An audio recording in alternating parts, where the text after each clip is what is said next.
Trendsetter.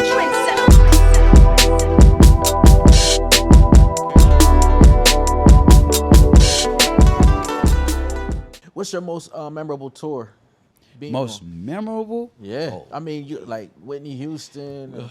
Janet Jackson. Janet Jackson. New Edition.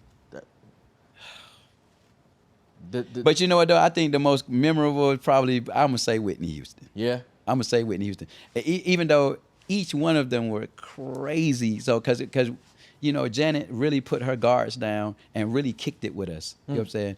But I ain't gonna front. The Whitney Houston tour was even more amazing. So when you think of Whitney Houston, now mind you, you're not now mind you, I couldn't even watch cable. Okay, like so I didn't start learning about these songs until after I got the deal. You know, so you hear the song, now you're hearing the greatest love of all and Right. saving all my love. I'm thinking like this big diva, Right. she doesn't want to be. I want purple M&Ms. I'm thinking like she's Purple like this. M&Ms. Yeah, that's what I'm like, man, she's probably like, whew.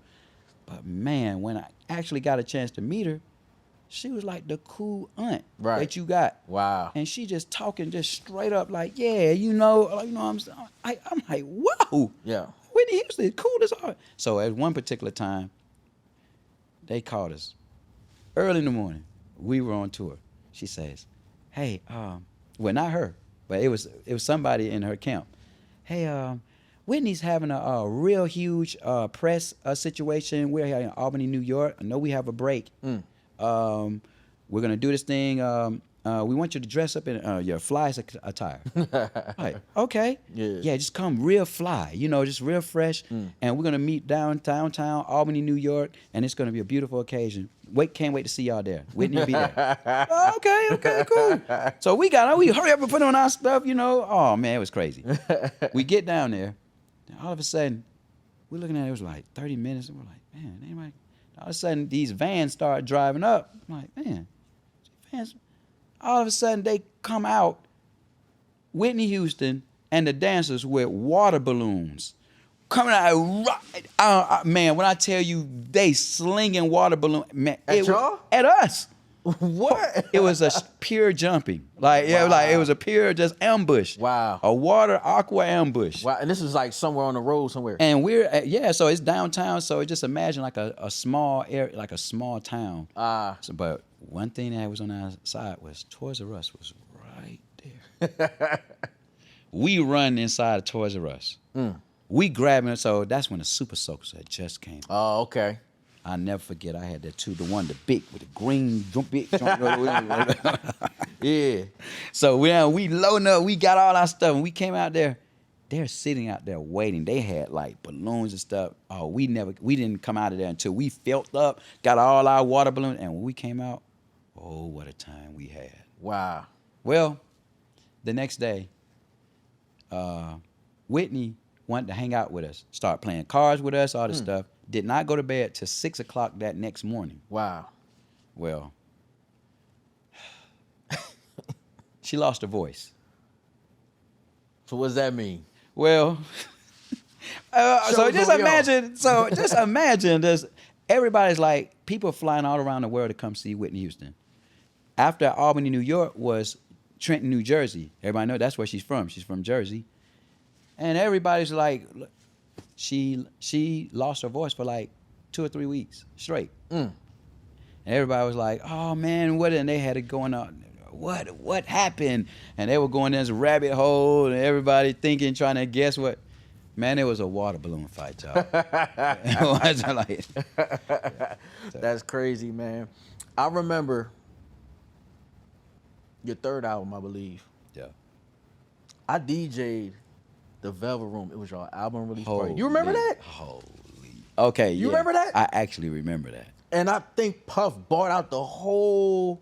Yeah, he brought the bought the whole crew. bar out. Yeah, he went crazy. You gotta understand something. Yeah. I'm still at Clark.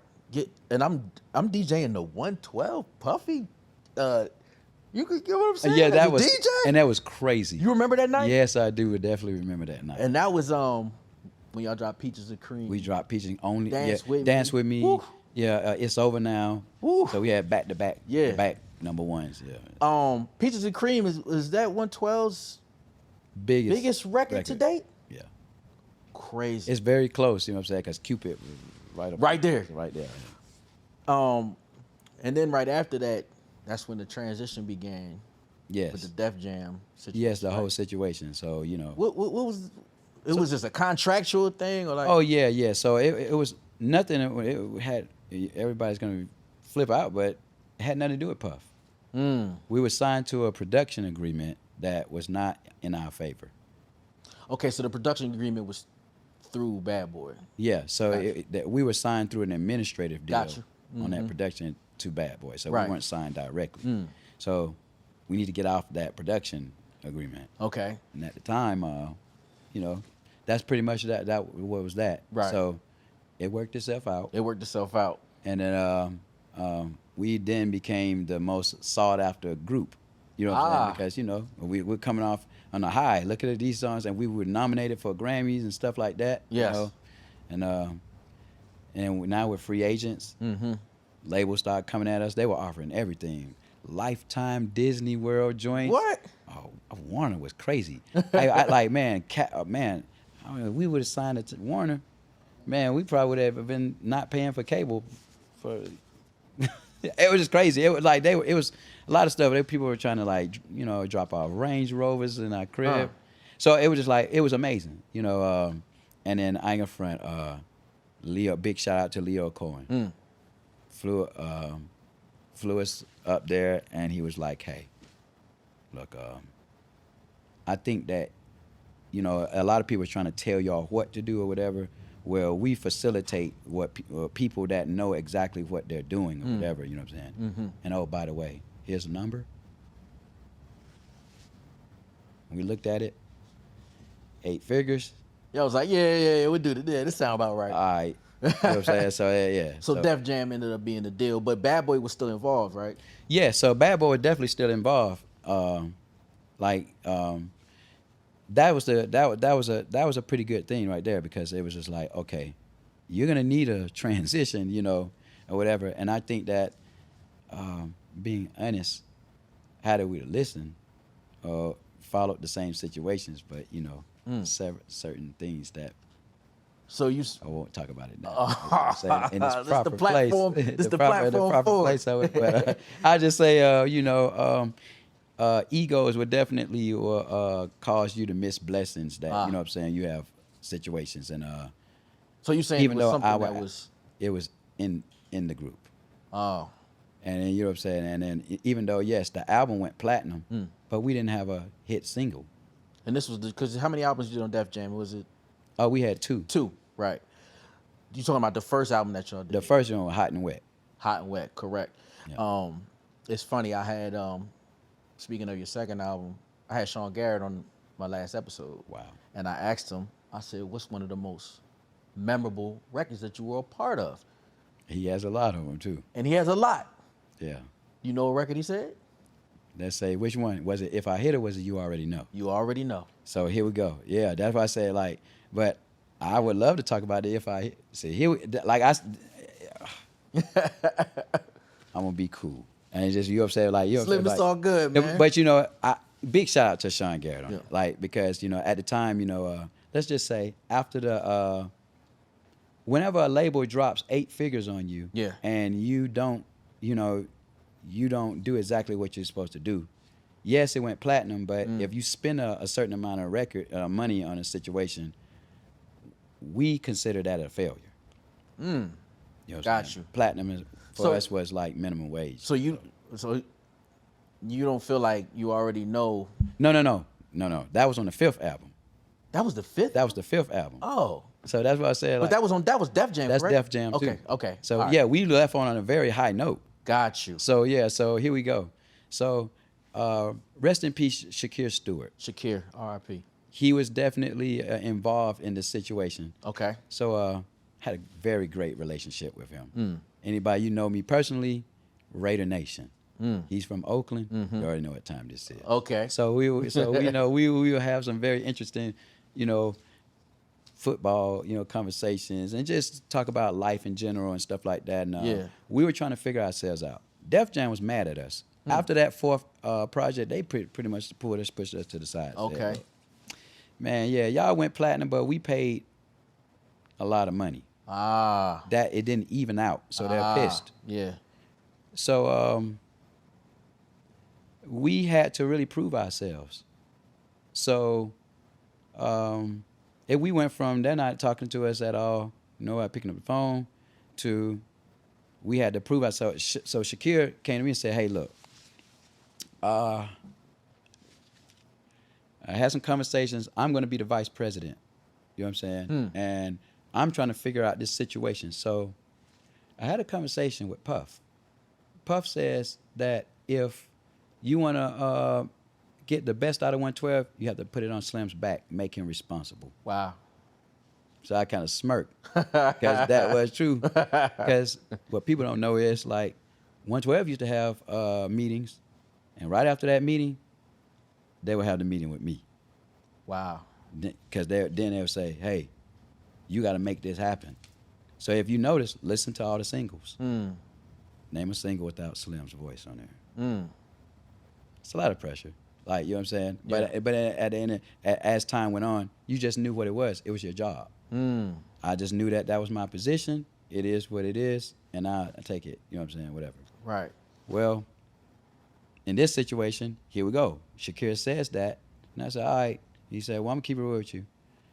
Yeah, the label's pissed off with y'all." You know what I'm saying? And right now, it's like a single deal. Wow. And that's coming from the big dog, you know what I'm saying, L.A. Reid. But that was a door opening because L.A. Reid's here, you know what I'm saying? And everybody knows he looks out for his own. From Atlanta, he's going to look out for his own. Right. So he's giving us a shot. So here we go. All of a sudden he said, "Hey, I got this writer. His name's Sean Garrett. You know what I'm saying? Hey, man, I think that, you know what I mean, you definitely could, you know what I'm saying, work with, you know what I mean, y'all could work real good hand in hand." It's like, all right. So he had this beat. And then, you know what I'm saying, it was crazy. I was like, oh, man. So he was like, Sean, he was like really like, man, you got to say something that's going to shock people, you know what I'm saying, to get people's attention, you know what I'm saying? Well, I'm not trying to play with these folks, you know what I'm saying? Because, he was ready to go. He's trying to like make a splash off the porch. So at that time, I think he had just wrote Yeah. Yeah, he had wrote Yeah and Goodies. So what is this, like 05-ish? This was 04, 05. Gotcha. So, and then he was just like, the records ain't came out yet. So I heard it. He played it. And then I was like, oh, man, this is crazy. This Usher? Shoot, good Lord. Like, this record is out of here. Right. Like, so he was like, man, we got to get one of these records, man. So we end up doing If I Hit. Okay. So then I called my homeboy, T.I. I said, "Tip, hey, man," he was at Patchwork. Say, "Hey, man, I got this record. Man, if you get on here, man, hey, man, this about to go." And he was like, "Man, hey, send the record." So I sent the record, but it was the wrong record. He hit back, was like, "Man, what's this, man? Come on, man, I can't even." I was like, "What? Whoa. So I was like, "Hey, engineer, what record did you send him?" It was a wrong record. It was the wrong record. And I said, "No, send him the record. If I, man, I knew it was the right record. All of a sudden, it wasn't even 10 minutes. Tip came in there. He had a 6-pack of I know it's beer. And I don't drink. I drank that day. I was trying to be cool, you know what I'm saying? Like, man, and that was the first time I actually seen Tip write a rap or do a record with he doesn't write. He doesn't do No pad or no anything. pad or pen. Yeah. He's just listen. And then he was like, "Hey, so what you want me to do?" So we just talking and we putting the record together. What you call is going crazy, Sean. If I hit promise, he did going crazy, Yeah. And I'm like, and he was like, "Yo, running up with that." I was like, "Yo, what? Hey, man, I can't say that. Man, your mama ain't here, man. Come on, man. You know what I'm saying? Hey, man, you got to come on, man. We got to get the streets, man. Streets." I'm like, "You got to say it." I want to die. All right, but I ended up, we did the record. Tip went on there and went freaking crazy. Mm. He was just like, listen to it. He was like, I'm ready. I'm looking at him, I'm like, man, with a pen and like, he just gonna go in there. He went in there and did the whole joint, like it was just, and then he did all the ad libs and everything. I was like, oh, this record's out of here. Gets to L.A. Reid, got a phone call from Lior. Okay. I didn't know he had my number. I had my phone. Wow. He called. He was like, yo, if I hit, no, this record is crazy. Yeah, I like to imitate people. I noticed that. Yeah. You're pretty good at that, Yeah, too. yeah. So him, like, it was just crazy. So I had it was just a great rapport. And that record set it off, you know what I'm saying? And a lot of more was said, you know what I'm saying? It's going to be said on a proper situation. And Right. But it was just a great relationship between myself, L.A. Reid, and then Shakir, knowing what was about to happen, Right. because of how things was happening as the album was Right. put together. Trendsetter.